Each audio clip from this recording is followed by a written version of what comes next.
I have no idea where she is, and I would be so shocked if she just jumped at me. Go.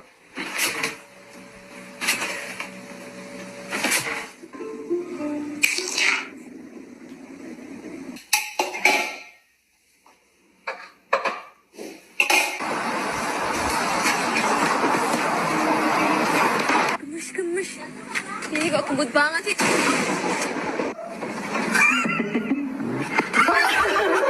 You apologize right now, Yeti girl.